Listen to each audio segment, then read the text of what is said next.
Welcome to your favourite YouTube channel mister MS BSR. और आज हमने क्लास 9th की जो रिवीजन के लिए बनाई है, मैंने एक नई सीरीज बनाई है IFC. IFC means introduction with formulas and concept. अब यहां तुम्हें अगर किसी भी चैप्टर का रिवीजन करना है तो पहले तुम्हें ये वीडियो देखनी है, उसके बाद रिवीजन स्टार्ट करना है, यानी क्वेश्चंस इसके बाद ही करने। वैसे ही एक इस टाइप की वीडियो मैंने क्लास 10th के लिए बनाई थी, पर मैंने वहां क्या किया था, वो पूरे 15 चैप्टर एक ही वीडियो में कर दिए थे। तो वहां मेरे को स्टूडेंट्स ने बताया कि वो बेटर होता कि अगर हम चैप्टर वाइज बनाते, तो फिर मैंने ये फॉर्मूला तुम लोगों पे अप्लाई किया है और मैं क्लास 9th की अब ये सारे चैप्टर्स की वीडियोस तुम्हें इसी तरीके से रेगुलर देता रहूंगा। और तुम्हें किसी भी चैप्टर का रिवीजन करना है तो पहले इस वीडियो को पूरा देखना है और समझना है, उसके बाद क्वेश्चंस करने। तो हम स्टार्ट करते हैं सबसे पहले चैप्टर 1 नंबर सिस्टम्स। अब नंबर्स के बारे में तुम लोगों को पता है, जो हम यूज करते हैं मेजरिंग में, लेबलिंग में या फिर काउंटिंग में, वो सारे नंबर्स जो उनका एक पूरा ग्रुप बनता है वो डिफरेंट वैरायटीज में डिवाइड हो जाते हैं। और एक वैरायटी जो सबसे पहली बनती है नेचुरल नंबर्स की, और नेचुरल नंबर्स में हम काउंटिंग नंबर्स को काउंट करते हैं, जो 1 2 3 4 अप टू सो ऑन। इसके बाद में अगर हम इस नेचुरल नंबर के ग्रुप में 0 ऐड कर दें तो ये होल नंबर्स का ग्रुप बन जाता है, 0 1 2 3 एंड सो ऑन। इसके बाद एक बहुत इंपॉर्टेंट ग्रुप हमारा बनता है इंटीजर्स। तो हम इंटीजर्स के बारे में जरूर बात करेंगे क्योंकि आगे भी तुम्हें इसका बहुत यूज होगा। और इंटीजर्स की 3 कैटेगरी बनती है, नेगेटिव इंटीजर्स, जीरो इंटीजर और पॉजिटिव इंटीजर्स। पॉजिटिव इंटीजर्स तो वही नेचुरल नंबर्स ही है, यानी कि 1 2 3 and so on infinite. Zero integer में एक ही आता है, केवल 0। और नेगेटिव इंटीजर्स में ये जो नेचुरल नंबर्स है विद नेगेटिव सिंबल, यानी -1 -2 -3 एंड सो ऑन। कभी कभी तो पढ़ोगे कि कहीं मिल जाता है तुम्हें non negative integers. Non negative integers, तो ये जो नॉन नेगेटिव इंटीजर्स होता है इसका मतलब है जो नेगेटिव इंटीजर नहीं है। तो फिर इसका मतलब वो 0 भी हो सकता है और पॉजिटिव भी हो सकता है, यानी कि होल नंबर्स बोल सकते हैं, होल नंबर्स। और इसमें 0 1 2 3 अप टू सो ऑन। कभी कभी मान लो नॉन जीरो इंटीजर्स मिल जाता है, नॉन जीरो इंटीजर्स। तो नॉन जीरो इंटीजर्स में हम यानी कि छोड़ देंगे किसको, हम छोड़ देंगे 0 को, क्योंकि नॉन वर्ड लगा हुआ है, यानी जो जीरो इंटीजर नहीं है। तो इसका मतलब नेगेटिव भी हो सकता है, पॉजिटिव भी हो सकता है, यानी all negative integers and positive integers दोनों को मिला के अगर हम लेते हैं -1 -2 -3 एंड सो ऑन और 1 2 3 एंड सो ऑन, तो ये कहलाएंगे नॉन जीरो। और ये अक्सर जब तक तुम मैथ्स पढ़ोगे तो तुम्हें बहुत यूज करना पड़ेगा, नॉन नेगेटिव और नॉन जीरो। अब हम बात करते हैं सबसे पहले अपने नंबर सिस्टम के पहले टॉपिक की, और वो है रियल नंबर्स। क्योंकि ये जो पूरी थीम है रियल नंबर्स की चलेगी। अभी क्लास 10 तक तुम केवल रियल नंबर्स के बारे में ही पढ़ते हो, और क्लास 11th में फिर नए सिस्टम आ जाते हैं, कॉम्प्लेक्स नंबर या इमेजिनरी नंबर्स। तो अब फिलहाल हमारे पास केवल रियल नंबर्स है, और रियल नंबर्स में हम जो पढ़ते हैं वो 2 कैटेगरी में डिवाइड हो जाते हैं सारे real numbers. All real numbers can be divided in 2 categories. One is rational numbers and other one is irrational number. अब जो ये रेशनल और इरेशनल की कहानी है वैसे तो हम लोगों को पता है, पर मैं एक बार रिवाइज करा दूं। A number which can be express in the form p upon q, एक ऐसा नंबर जो p अपॉन q में एक्सप्रेस हो सकता है उसे हम रेशनल नंबर का नाम देते हैं। और यहां पे हमने इंटीजर का भी यूज करना है, where p and q are integers. ये इंपॉर्टेंट है कि where p and q are integers. अब इंटीजर्स में p तो कुछ भी हो सकता है, p तो नेगेटिव इंटीजर भी हो सकता है, p नेगेटिव इंटीजर भी हो सकता है, 0 भी हो सकता है और पॉजिटिव भी हो सकता है। बट q जो होगा वो हमेशा नॉन जीरो इंटीजर होगा, नॉन जीरो। नॉन जीरो का मतलब 0 नहीं हो सकता, यानी कि q must not be equal to 0। बाकी नेगेटिव और पॉजिटिव, नॉन जीरो का मतलब भी मैंने बताया था नेगेटिव और पॉजिटिव इंटीजर। यानी कोई भी नेगेटिव या पॉजिटिव इंटीजर क्यू हो सकता है बट जीरो नहीं हो सकता। और irrational number which can not be express in the form P upon Q, जो पी अपॉन क्यू में एक्सप्रेस नहीं हो सकते वो इर्रेशनल। कभी कभी ऐसा होता है कि हमें जो रेशनल नंबर्स है या इर्रेशनल नंबर है वो हमेशा पी अपॉन क्यू की फॉर्म में नहीं मिलते हैं, हम उनको देखते हैं कि हम एक्सप्रेस कर सकते हैं या नहीं कर सकते। तो कभी कभी हमें डेसिमल्स में भी मिल जाते हैं। तो जो रेशनल नंबर है अगर वो डेसिमल्स में मिलते हैं तो दो तरीके के होते हैं, टर्मिनेटिंग डेसिमल और एक नॉन टर्मिनेटिंग डेसिमल।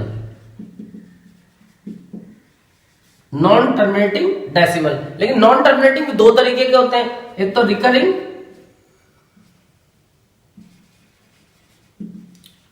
और जो इर्रेशनल होते हैं वो भी वैसे नॉन टर्मिनेटिंग होते हैं,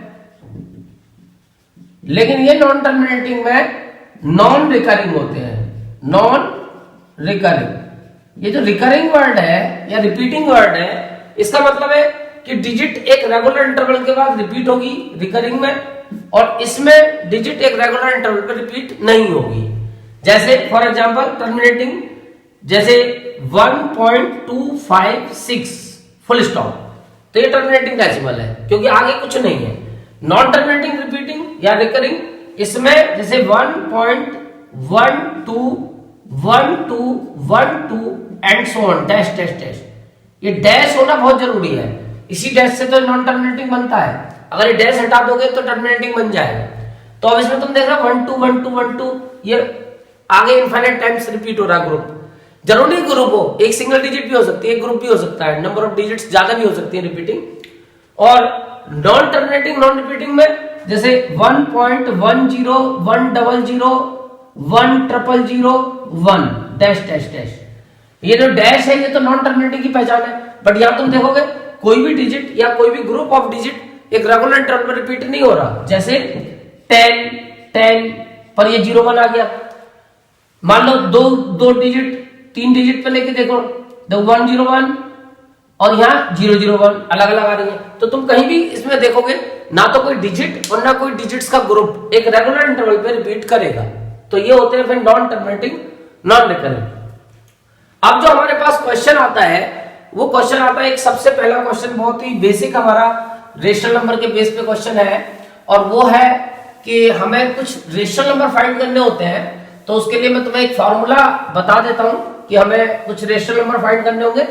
वैसे तो तुम चाहो तो उनको इक्विवेलेंट रेशनल नंबर फाइंड करके भी निकाल सकते हो, और वरना एक ये फॉर्मूला तुम याद करोगे तो इस फॉर्मूले से, क्योंकि जो इक्विवेलेंट रेशनल नंबर का कॉन्सेप्ट है वो तो मैंने तुम्हें अपनी पहली वीडियो में करा दिया है। तो मैं नया मेथड बता रहा हूं जो फॉर्मूला बेस्ड है। और इस मेथड में जैसे हमें दो नंबर्स है रेशनल नंबर, जैसे 2 और 3। अब इसके बीच में हमें फाइंड करने हैं, मान लो 5 रेशनल नंबर्स। 5 रेशनल नंबर्स हमें फाइंड करने हैं इन दोनों के बीच में, 2 और 3 के। तो जो इनमें से ग्रेटर वाला है उसको हम y लेट कर लेंगे, और जो स्मॉलर वाला है उसको x, यानी y is always greater than x। बड़े वाले को y लेट करना है, छोटे वाले को x। और जितने रेशनल नंबर्स हमें फाइंड करने हैं उसको हम n मान लेंगे। 5 निकाल लें, 6 निकाल लें, 7 निकाल लें, और हम d निकालेंगे। d एक सिंबल होगा और वो निकलेगा y minus x upon n plus 1 में वैल्यू पुट करके सॉल्व करने के बाद। अब जो हमारा पहला रेशनल नंबर होगा वो तो होगा x प्लस डी, और जो दूसरा नंबर होगा हमारा, वो जो पहला नंबर आएगा उसमें हम डी ऐड कर देंगे। फिर जो तीसरा नंबर होगा तो जो हमारा दूसरा रेशनल नंबर आएगा उसमें डी ऐड कर देंगे, और जो चौथा नंबर होगा तो जो थर्ड रेशनल नंबर आएगा उसमें डी ऐड कर देंगे, एंड सो ऑन। इस तरह से चलता रहेगा। यानी कि तुम्हें फिफ्थ निकालना है तो फोर्थ में डी ऐड कर दो, तो तुम देखो कैलकुलेशन बहुत इजी हो जाएगी। तो इसी कॉन्सेप्ट से तुम रेशनल नंबर निकाल सकते हो। कभी कभी ऐसा भी होता है कि इर्रेशनल नंबर के बीच में रेशनल नंबर या इर्रेशनल नंबर पूछे जाते हैं, तो उसके लिए क्या है, जैसे तुम्हें √2 और √3 के बीच में तुम्हें रेशनल या इर्रेशनल नंबर निकालने हैं। तो वहां वैसे तो कई तरीके चलते हैं इसके भी, लेकिन मैं तुम्हें सबसे सिंपल और कॉमन तरीका बता रहा हूं कि पहले तुम इसे डेसिमल में देख लो, जैसे 1.14 डैश डैश, क्योंकि ये नॉन टर्मिनेटिंग नॉन रिकरिंग होता है जो रूट वाले नंबर होते हैं, जब इनको डेसिमल्स में एक्सप्रेस करोगे तो नॉन टर्मिनेटिंग नॉन रिकरिंग आएंगे, जो परफेक्ट स्क्वायर नहीं होगा या परफेक्ट क्यूब नहीं होगा या परफेक्ट 4 रूट नहीं होगा।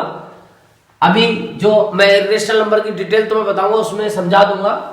ऐसे रूट 3 को भी सॉल्व कर लेंगे 1.73 डैश डैश।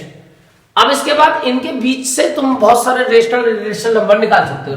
रेशनल निकालना तो बहुत आसान है कि जैसे 1 के बीच में तो कुछ नहीं होता। अब तुम 2 डिजिट देखो 1.4 1.7 इनके बीच में होता है 1.5 1.6, तो पहला रेशनल नंबर 1.5, दूसरा रेशनल नंबर निकालना है 1.6, तीसरा निकालना है तो इसके आगे कोई और नंबर इसमें से 3 को सोच के ले लो। जैसे 1.41 और 1.73 के बीच में 1.42, फिर 1.43 1.44 एंड सो ऑन। तो तुम इनफाइनाइट रेशनल नंबर ऐसे सोच सकते हो। और मान लो इरेशनल निकालना है तो पहला इरेशनल नंबर जैसे 1.5 तुमने सोचा था, उसके आगे एक 0 लगाओ, फिर 5, फिर 00, फिर 5, कोई पैटर्न वाले एंड सो ऑन। दूसरा निकालना है तो तुम 1.51 लगा लो, फिर 511, फिर 511, फिर 5। बस ये कि जब इसको एंड करोगे तो ऐसे नंबर से एंड करना है जो पीछे एक रेगुलर इंटरवल पे रिपीट ना हो रहा हो। तो इस तरीके से तुम रेशनल के बीच में रेशनल या इरेशनल और इरेशनल के बीच में रेशनल या इरेशनल निकाल सकते हो। अब इसमें आती है हमारी एक और बहुत इंपॉर्टेंट क्वेश्चन आती है, और वो है कि जो ये नॉन टर्मिनेटिंग नॉन रिकरिंग होते हैं वो रिकरिंग होते हैं, यानी कि जो रेशनल नंबर्स हैं अगर वो हमें डेसिमल फॉर्म में मिल जाए तो उसे हमें एक्सप्रेस करने को आ जाता है कि उसे एक्सप्रेस करो P/Q की फॉर्म में।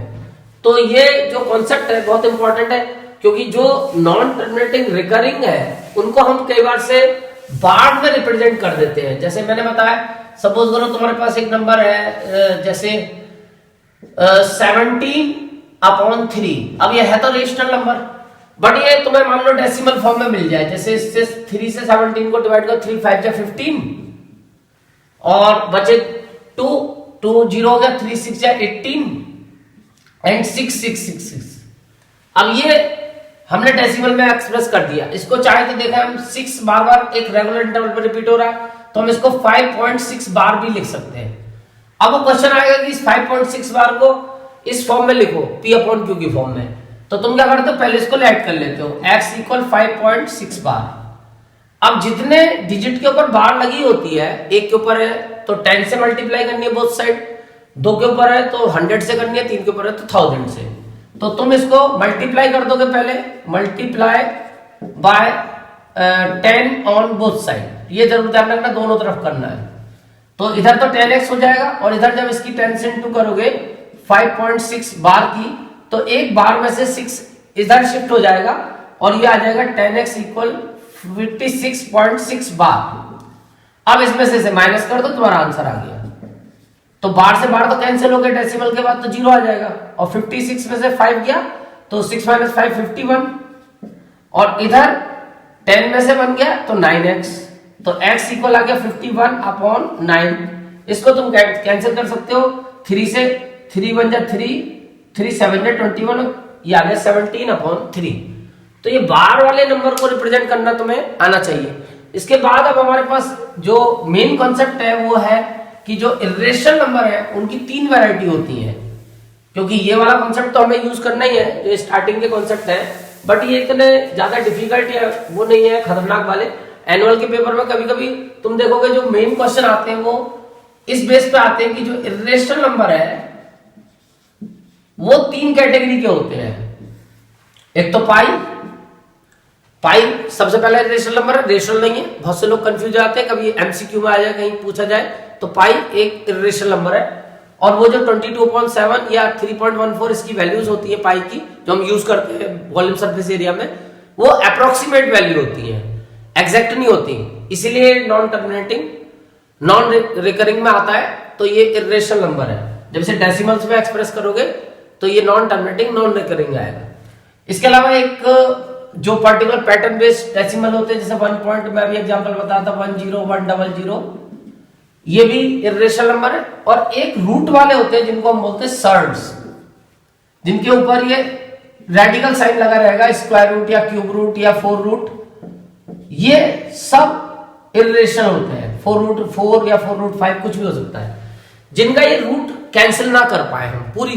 जैसे हम रूट 4 को तो 2 लिख सकते हैं, इसका तो रूट कट जाएगा, लेकिन हम रूट 2 एक नॉन परफेक्ट स्क्वायर है या ये नॉन परफेक्ट क्यूब है, तो ये रूट नहीं कट पाएगा। तो जब इसको काटेंगे या हटाएंगे तो फिर इसके आंसर जो आएंगे वो डेसिमल्स में आएंगे, और वो आएंगे नॉन टर्मिनेटिंग नॉन रिकरिंग। इसलिए ये सर्ट्स जो है वो इर्रेशनल नंबर में आती है। तो इनकी कैलकुलेशंस होती हैं, और इनकी कैलकुलेशंस में हमें फॉर्मूले भी यूज करने होते हैं। तो वो फॉर्मूले में तुम्हें एक बार से बताना चाहता हूँ, और वो फॉर्मूले तुम्हें याद भी करने और इस्तेमाल भी करने, और इसका एक क्वेश्चन एग्जाम में जरूर आएगा। तो यहाँ पे तुम क्या करोगे कि जो कॉन्सेप्ट है हमारे पास मेन, एक तो हमारे पास कॉन्सेप्ट है इसमें कि हमेशा जो ये स्क्वायर रूट एक्स है, तो इसकी स्क्वायर रूट एक्स से जब मल्टीप्लाई करेंगे तो स्क्वायर रूट एक्स का होल स्क्वायर, और ये रूट कैंसिल होके आ जाएगा एक्स। यानी कि जब हम मल्टीप्लाई करते हैं, अगर ये रूट अलग अलग है, जैसे root Y into root X कर रहे हैं, तो रूट नहीं कैंसिल होगा, और ये रूट के अंदर एक्स इंटू वाई आ जाएगा। इसके बाद में अगर मान लो मिक्स्ड है कि इसके साथ भी कोई रेशनल नंबर है एक्स ए रूट एक्स, और इसके साथ भी कोई रेशनल नंबर है या नहीं है, तो रेशनल नंबर को रेशनल नंबर से करना है और रूट को रूट से करना है। तो इसका आंसर आएगा A B root X Y. ऐसे ही सेम डिवाइड का भी रूल है कि ए रूट एक्स को अगर हमें डिवाइड करना है बी रूट वाई से, तो आंसर आएगा नंबर को नंबर से करो और रूट को रूट में, एक रूट में कर दो, एक्स अपॉन वाई। इसके अलावा फिर एक कॉन्सेप्ट है हमारे पास कि एक बात तुम्हें ये ध्यान रखनी है कि अगर ये जो आगे लिखा होता है इसके, ये स्क्वायर रूट है 2, ये ऑर्डर ऑफ द सर्ड होता है, तो ये जो ऑर्डर है और ये बेस होता है अंदर वाला, तो ये जो ऑर्डर है और बेस है, अगर वो ऑर्डर सेम है तो मल्टीप्लाई हो सकती है, बेस अगर हमारा अलग अलग है तब भी मल्टीप्लाई हो सकती है। बट एडिशन सब्ट्रैक्शन में ध्यान रखोगे कि ऑर्डर और बेस दोनों जब सेम होंगे तभी ये प्लस हो सकते हैं या माइनस हो सकते हैं, और इनको प्लस माइनस करने के लिए जो आगे वाला हमारा नंबर है रेशनल नंबर, कुछ नहीं होगा तो 1 ले लेंगे, इन्हीं को सॉल्व करके हमारा आंसर आ जाएगा। जैसे a में से b को प्लस करो या माइनस करो, तो a प्लस माइनस b और ये रूट एक्स ऐसे ही रहेगा। तो प्लस माइनस का रूल में ध्यान रखना है। हाँ, ये ध्यान रखना है कि कभी भी अपने दिमाग में फीड कर लो कि अगर ये ऑर्डर सेम है बट अगर बेस डिफरेंट है, तो ना तो ये प्लस हो सकते हैं ना ये माइनस हो सकते। जैसे रूट 2, ये अपने दिमाग में रखना है कि हम रूट 2 के साथ रूट 3 को ऐड या सब्ट्रैक्ट नहीं कर सकते, इसका आंसर हम नहीं निकाल सकते, कुछ भी आंसर क्या आएगा। अब फिलहाल हमारे पास जो कैलकुलेशन बनेगी वो तभी बनेगी जब ये बेस दोनों का सेम होगा, तभी हम उनको प्लस या माइनस कर सकते हैं। तो ये कुछ तुम्हें ये फॉर्मूला याद रखने। इसके अलावा कुछ आइडेंटिटीज भी इसमें यूज होती है। जैसे तुम देखोगे कि कहीं तुम्हारे को आइडेंटिटी से कैलकुलेशन करनी होती है, तो तुम यूज करोगे जैसे a प्लस या माइनस बी का होल स्क्वायर, तो a स्क्वायर प्लस या minus 2ab plus B square. अगर ये प्लस है तो प्लस लगाओगे, 2ab में माइनस है तो माइनस लगाओगे। यहां पे हमेशा ये दोनों टर्म पॉजिटिव ही रहेंगी। या जैसे एक कभी बहुत ज्यादा यूज होती है a plus B into A minus B, तो ये होती है a square minus B square, यानी कि ये a plus B A minus B का कॉन्जुगेट होता है, और a plus B A minus B का कॉन्जुगेट है, और a minus B A plus B का कॉन्जुगेट है। एक वर्ड होता है कॉन्जुगेट। कॉन्जुगेट, कॉन्जुगेट का मतलब होता है जैसे conjugate of a plus B, तो वो होगा a माइनस बी, यानी साइन चेंज कर दोगे। और conjugate of a minus B होगा a प्लस बी, और इसकी जरूरत पड़ेगी हमें डिनोमिनेटर को रेशनलाइज करने में। यहां पे कॉन्सेप्ट चलेगा रेशनलाइज द डिनोमिनेटर। यही हमारा मेन कॉन्सेप्ट है सर्ट्स की कैलकुलेशन में कि हमें डिनोमिनेटर का रूट काटना होता है। तो रूट काटने में अगर हमारे पास एक ही नंबर है तो कोई दिक्कत नहीं है। जैसे मान लो कल को मैं तुम्हें दे दूं कि सर्ट्स भी वैसे 2 तरीके की होती है, मिक्स्ड और प्योर। जैसे मैं तुम्हें क्वेश्चन दे दूं 7/√2 और मैं तुमसे कहूं डिनोमिनेटर को रेशनलाइज कर दो, तो ये 2 मिनट में हो जाएगा। इसको तुम्हें इक्विवेलेंट रेशनल नंबर निकालना है, इसका इक्विवेलेंट फ्रैक्शन, और उसके लिए हम इसको √2 से ही इंटू कर देंगे, क्योंकि रूट का स्क्वायर होके ही रूट कैंसिल होगा। तो √2 की √2 से करेंगे तो ये नीचे ऊपर तो ऐसे रहेगा 7√2, नीचे √2 का स्क्वायर हो जाएगा और स्क्वायर से स्क्वायर रूट कैंसिल होगा, अभी मैंने बताया था तुम्हें। तो ये तुम्हारा डिनोमिनेटर रेशनल बन गया। अब भले से रूट ऊपर आ गया, उससे तुम्हें दिक्कत नहीं है, तुम्हें नीचे डिनोमिनेटर को रेशनलाइज करना है। अब जैसे कभी कभी हमारे पास ऐसा भी आ जाता है, जैसे तुम्हारे पास आ गया √12, तो अब ये नहीं कि इसको √12 से मल्टीप्लाई कर दोगे, क्योंकि हो तो जाएगा बट ऐसे नहीं करना होता। पहले हमें इसको मिक्स फॉर्म में लिखने की कोशिश करनी है, अगर लिखा जा सकता है तो इसके फैक्टर्स करके देखेंगे तो पता चल जाएगा कि लिखा जा सकता है। 2 × 2 × 3, तो 2 का ग्रुप बन गया, तो ये हो गया 7/2√3। यानी अब हमें केवल √3 पे फोकस करना है, 2 पे नहीं, क्योंकि वो तो ऑलरेडी रेशनल है। तो इसको अब हमें √3 से ऊपर नीचे इंटू करना है, तो ये आ जाएगा 7√3/2 इंटू √3 का स्क्वायर, यानी कि 7√3/2 इंटू 3, यानी 7√3/6। तो फाइनली ये रेशनल बन गया। इसके अलावा कभी कभी हमारे पास थोड़ी सी टेंशन होती है, हमें ये नंबर्स प्लस या माइनस में मिल जाते, तो हमें ये कॉन्जुगेट का कॉन्सेप्ट यूज करना पड़ता है कि हमें कॉन्जुगेट के साथ क्या करना है। तो अगर मान लो कल को तुम्हें क्वेश्चन मिल जाए 7/√2 - 3, अभी 2 नंबर मिल गए, तो अब यहाँ पे हमें प्लस या माइनस में अगर 2 नंबर मिलते हैं, चाहे रूट में हो या बिना रूट के हो, मतलब एक रूट है एक नहीं है, तब भी हमें यही कॉन्सेप्ट यूज करना है, कि अब इसको मल्टीप्लाई करनी है इसके कॉन्जुगेट से।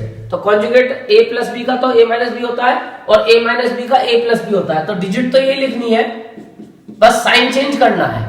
माइनस है तो प्लस, ऊपर भी और नीचे भी दोनों में हमें साइन चेंज करना है। अब 7, अब ये 2 नंबर है तो इनको कायदे में हमें ब्रैकेट में लिखना चाहिए, ये रूल होता है मैथमेटिक्स का कि अगर होल अपॉन के ऊपर या नीचे 2 नंबर है, बाइनोमियल 2 टर्म है, तो फिर तुम्हें उसको एक ब्रैकेट में बंद करना पड़ेगा। तो यहाँ √2 + 3 और नीचे a plus B into a minus B, अभी आइडेंटिटी बताई थी, a² - b², 7√2 + 3 अपॉन √2 का स्क्वायर 2 - 3 का स्क्वायर 9। अब ये बचा 9 में से 2 माइनस हुआ, तो ये आ गया 7√2 + 3 अपॉन -7। माइनस को यहां से -1 से ऊपर नीचे मल्टीप्लाई करके कायदे में, तो इस माइनस को नीचे डिनोमिनेटर में नहीं लिखना चाहिए, तो माइनस की माइनस से इंटू करोगे तो प्लस हो जाएगा, 7 से 7 कैंसिल हो जाएगा, √2 + 3, जब इसकी -1 से इंटू करोगे तो माइनस यहां लग जाएगा और नीचे आ जाएगा माइनस की, तो कैंसिल हो गई, माइनस प्लस 7। अब 7 भी हम डिवाइड कर चुके थे, तो ये 1 आ गया। अब क्योंकि हमें डिनोमिनेटर को रेशनलाइज करके दिखाना था, तो इसको 1 को लिखा रहने दो, अदरवाइज वैसे तुम 1 से डिवाइड करोगे तो पूरा आंसर आ गया -√2 + 3। तो हमने इसका डिनोमिनेटर रेशनलाइज कर दिया। इसके अलावा इसमें लास्ट, अब जो फॉर्मूले के हिसाब से अगर हम बात कर रहे हैं, तो बचते हैं लॉज ऑफ एक्सपोनेंट्स। तो लॉज ऑफ एक्सपोनेंट्स भी हमें याद रखने पड़ेंगे, वैसे 6th क्लास से तुम पढ़ते आ रहे, क्योंकि एक एक्सरसाइज हमारे पास लॉज ऑफ एक्सपोनेंट की भी है। तो लॉज ऑफ एक्सपोनेंट में तुम्हें याद करना पड़ेगा, सबसे पहले जो ये रूट वाला कॉन्सेप्ट होता है, एक इसकी एक्सपोनेंशियल फॉर्म होती है, एक रेडिकल, जैसे अभी मैं बता रहा था रेडिकल फॉर्म, तो इसको एक्सपोनेंशियल फॉर्म में लिखेंगे तो जितना ऑर्डर होता है ऊपर लिख देते हैं रेसिप्रोकल करके, 1/n। तो एक तो ये वाला रूल याद करना है, ये रेडिकल फॉर्म और ये एक्सपोनेंशियल फॉर्म। एक याद करना है a⁴n × a⁴m, यानी कि बेस सेम है, पावर अलग अलग है, तो n + n पावर ऐड हो जाती है। और तीसरा वाला जैसे a⁴n × b⁴m, अब यहां पे हमारे जो एक्सपोनेंट्स है ऊपर के, वो तो सेम है लेकिन बेस डिफरेंट है, तो ये हो जाएगा a × b⁴n। ऐसे डिवाइड में भी होता है a⁴n b⁴n, तो ये हो जाता है a/b⁴n, बहुत यूज होते हैं। इसके अलावा ये पावर के ऊपर पावर होती है, a⁴n⁴m, तो a⁴n × m। कभी कभी एक रेसिप्रोकल का रूल भी चलता है कि x⁻n 1/x⁻n, ये रेसिप्रोकल का सिंबल होता है, ऐसे समझो कि इसका तुम्हें रेसिप्रोकल करना है। तो इस तरह से कुछ एक्सपोनेंट के हमारे लॉज भी है जो आगे हम यूज करेंगे, और इस सब फॉर्मूले और कॉन्सेप्ट को समझने के बाद ही हम चैप्टर को कर पाएंगे। तो इस वीडियो को तुम्हें ध्यान से देख के इनको फॉलो करना है। Thank you.